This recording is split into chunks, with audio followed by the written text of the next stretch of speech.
It's time for the Margin Matters Minute with Money Man Jason Brown. All right, welcome back to the channel. Jason Brown here. If you are new to the channel, thanks so much for stopping by. I hope you learned something today. And if you are a returning viewer, thank you so much for your support. I truly appreciate it. Now, today's topic is what the pandemic has taught me about personal finances. So I've had some time to reflect on this now. We're at the time of this recording, we're about a year and a half into the pandemic since it's hit in the United States, I guess. And to me, the pandemic represents the greatest wake-up call in our lifetime to get our finances in order. You just see what happened to the economy crashing, to people losing their jobs, people getting furloughed, people taking pay cuts, whatever. It was just a complete catastrophic economic event that affected so many people's lives negatively. And this is just a list. I actually came up with the top 5 list of things that I learned from the pandemic that I want to focus on in my finances. And they should all be pretty self-explanatory, but it was good for me to write this down and kind of think through it. So let's go through them. The kind of in random order. So the number one thing, of course, number one is to develop an emergency fund. That is so vital. Whatever you want to call it, a savings account, an emergency fund.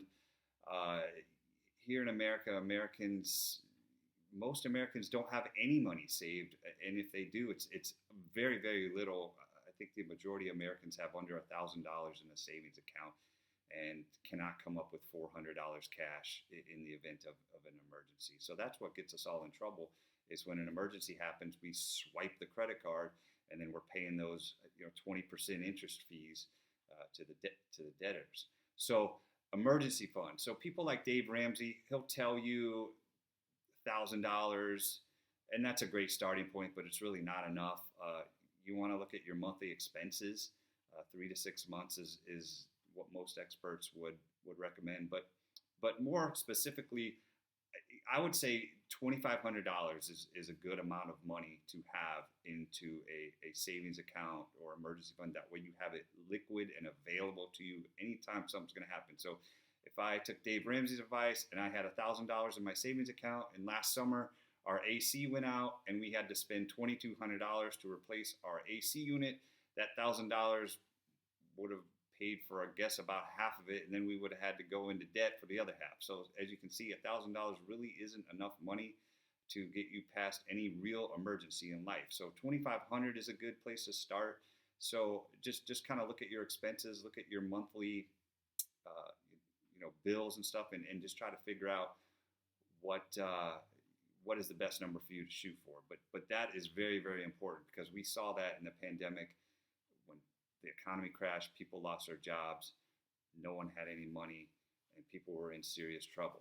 So let's go on to the number 2. Number 2, I just touched on it a little bit, is pay off debt. Any debt that you have, student loans, credit card, any type of consumer debt really is what you want to pay off. Obviously, people, we might have a mortgage or a car payment.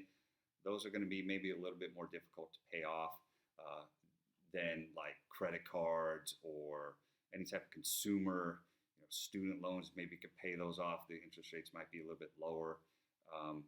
But just any type of debt, just work to pay it off, because what happens is if you lose your job or something crazy happens, then all of a sudden you can't pay those creditors, and then all of a sudden they're going to start turning you over to collections agencies. They're going to start filing lawsuits against you.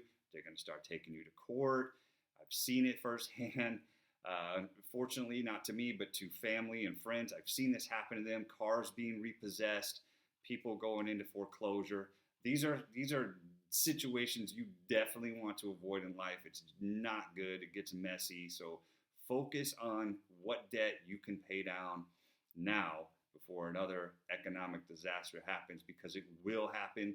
And if you look on average in our country, there's going to be a recession about once every 10 years. Okay, so that's just how it goes. It just ebbs and flows, and it was back in 2008, 2009 when the real estate market crashed, and they called that the Great Recession. And then, then the economy was booming and everything was great. And all of a sudden, here we go, a global pandemic hits, which no one in the world would have ever predicted. And then you saw what happened with that. So pay off the debt, number 2. Now, number 3 is work to develop multiple streams of income. And you're going to see how all these go together. These all are interrelated with the result of the pandemic. So if you have one job, one stream of income, and you lose your job, guess what? You don't have any money. You're going to have to go into the unemployment line or borrow money from family or friends or whatever, or live off credit cards. And none of those are good situations to be in. So anything that you can do to develop multiple streams of income, that could be active or passive income. So maybe you pick up a part-time job on the weekend, or maybe you work a regular day job, 9 to 5, and then you go running food for some of these delivery apps. I got a lot of friends that are doing that. Or I used to work in the sports industry, so I would work games on nights and weekends and get paid a per game rate, doing various things with in-game activities. There's all kinds of different things. People do Uber or Lyft, stuff like that to make extra money. Developing multiple streams of income. So for passive side, I've written some books that I sell on Amazon, so that brings in a little bit of money. Just anything that you can do to just bring in some extra money. It could be anything. It could be doing marketing research studies where you do online or in-person focus groups, and they pay you. You could get paid hundreds, sometimes thousands of dollars doing some of those. I've done some of those, and they're easy, and they don't take a lot of time. And sometimes you walk out of there with a check for a couple $100. So there's lots of different ways to bring in extra sources of income. Rent out an extra. You got an extra room in your house? Rent it out to somebody. Bring $500 a month. Here, got an extra room. Whatever. There's tons of ways to develop multiple streams of income. So that's number 3. Number 4 is retirement planning, and this is one that I have not really thought about until recently when I started doing a series on this channel of retirement talks, and you guys can check that out. I have a playlist set up for that. I've been interviewing people. Like my dad just retired. I have another close friend who was a longtime NCAA softball coach who just retired at age 59, and just other people in my life that are planning or actively trying to retire. So it just got me thinking a lot about, hey, I really don't want to work the rest of my life. I don't want to. I want to retire on my terms. I don't want to retire on somebody else's terms. Either if it's I'm forced into retirement for failing health, or I'm downsized because the company's laying off people. I want to do it my way. So the idea is, what can you do to start planning to retire? 401k, look into any type of investments. What does your company offer for retirement plans? And I see these reports. Actually, Netflix just did a documentary on retirement, which was I'll be honest, it was gloom and doom, but it was very eye-opening, some of the statistics that they threw out there. And one of them was that 25% of Americans have $0 saved for retirement. And it was something like 92% of Americans, basically everybody, we'll just round it up, most everybody is not hitting their retirement target savings goals. So almost all Americans are not fully prepared for retirement in regards to saving enough money. So those are some of the things that I started thinking about in retirement. So what can you do to plan for retirement? Seek out all your resources through your job, or you might have to go out on your own, maybe hire a financial coach or advisor and open up a 401k or a Roth IRA or something like that. There's different types of retirement investment plans that you can actually do on your own if your office doesn't provide one. So the 5th and final thing that I learned about finances as a result of the pandemic is, and this might be the most important, is investing in yourself. Always look for ways to invest in yourself. And there's lots of different ways to do this. You could start your own business, which that goes back to developing multiple streams of income. Developing side hustles, just having that entrepreneurial spirit. What are some things that you want to do that would be investing in yourself? For me, I went back to school. I went back and got a master's degree to help further my career. That was one thing that I did in the recent years.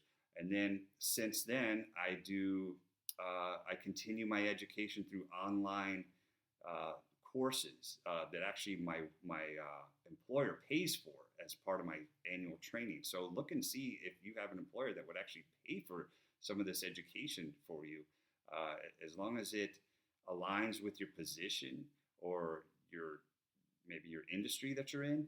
Your employer might offer to pay for that, or maybe even pay for half of it, or something like that. So there's tons of educational opportunities out there that are even free too. I mean, you can find tons of stuff online free classes that you can do, even if you don't have any money to pay for it.